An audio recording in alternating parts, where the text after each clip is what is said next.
The enlargement to the Western Balkans is a clear political priority for the European Union, is our real commitment with the region, and is the most important geopolitical investment to peace, for prosperity, and for stability in our continent. At the moment, we're focusing on negotiations with our US counterparts. Commissioner Šefčovič is in Washington. But in the absence of a negotiated outcome that is fair and beneficial for both sides, all options remain on the table. In this year, European countries have already committed to 23 billion euros, which is more than last year. But we also need to put the pressure on Russia so that they would stop this war. Israel has the right to defend itself, but its current actions go beyond proportionate self-defense. Was also discussed and very clearly said by different member states is that any participation in the 9th of May parades or celebrations in Moscow will be not taken lightly on the European side, considering that Russia is really waging a full-scale war in Europe. We came to demand clarity from the international community. There can be no lasting peace without accountability. Israel must be held responsible for the crimes committed in Gaza and for its ongoing violations of international law in both Gaza and in the West Bank. Silence or delay only inspires impunity. This should stop. First, in relation to the suggestion by President Trump that the EU should come to the table, Mr. President, we are at the table. Second, in relation to President Trump's suggestion that the EU is taking terrible advantage of the US.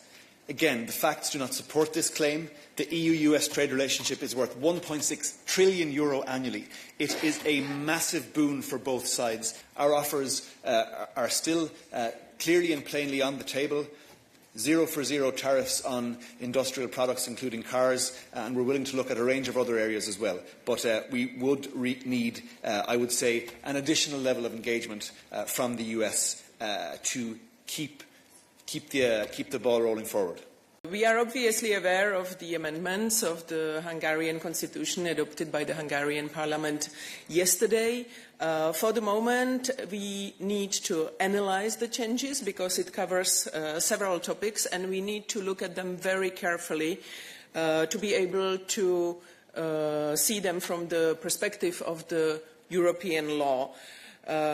Regarding the actions, we do not hesitate to take an action if necessary. Il progetto Convex che ho presentato oggi in questo contesto europeo è particolarmente interessante perché è un progetto regionale, nel senso che l'infrastruttura che stiamo costruendo, un'infrastruttura di calcolo ad alte prestazioni per la ricerca scientifica, è realizzata mettendo insieme le risorse e le competenze dei 5 atenei del Veneto, in più delle sedi venete di NFN, dell'Istituto Nazionale di Fisica Nucleare. Quindi è un'esperienza nuova nel suo genere, che però sta dando già dei frutti, stimolando la collaborazione e permettendoci di creare una infrastruttura che sperabilmente e auspicabilmente avrà anche delle ricadute sul territorio in termini di competenze e di risorse di calcolo disponibili anche per le aziende. Sicuramente ci sono altre regioni, non tante, ma altre regioni in Italia che sono partite in qualche modo un pochettino prima, quindi è inutile nasconderlo, ad esempio come l'Emilia-Romagna, però il Veneto ha saputo in qualche modo sfruttare questa opportunità e dare un'accelerazione molto forte all'utilizzo di HPC sia per l'ambito scientifico che per l'ambito industriale. La Regione ha avuto un ruolo fondamentale in questa iniziativa perché ha finanziato, meglio cofinanziato con 15 milioni di euro della nuova programmazione europea 21-27 questa iniziativa. Il risultato è quello di avere una nuova infrastruttura finalmente moderna, tecnologica e avanzata a disposizione del mondo della ricerca. The third example, again, what may look like perfectly normal swimming shorts for kids, these were notified by the Belgian authorities, and the reason that these are dangerous is that the drawstrings are actually too long. and exceed the safety limits. We will do all that we can to ensure that there is a negotiated agreement and a positive outcome at the end of this process, but we have also been clear that while these talks are continuing in parallel, we will be continuing to prepare for the potential scenario, which we hope doesn't materialise, of a no-deal situation. They have had a new call last night. We won't be disclosing any specific readout, but the messages are in line with what we have said in the previous days. So they have coordinated this visit. As you know, we have already said it several times. Any outreach to the US administration is very welcome. Today, the Commission is proposing to accelerate the implementation of certain aspects of the Pact on Migration and Asylum. This concerns in particular two key elements of the asylum procedure regulation that will help Member States process asylum claims that are likely to be unfounded faster and more efficiently. And in addition, the Commission is proposing to make use of one of the novelties of the Pact, namely to establish an EU list of safe countries of origin.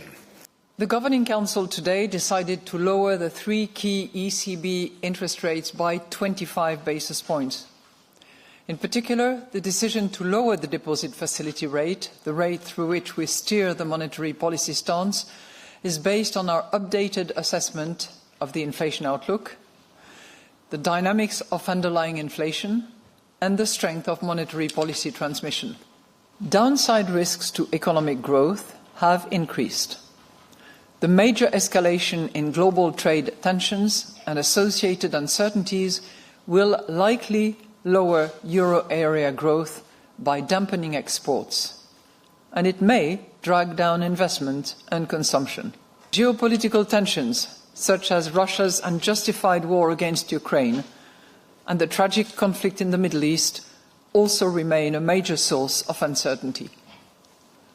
At the same time, the increase in defence and infrastructure spending would add to growth.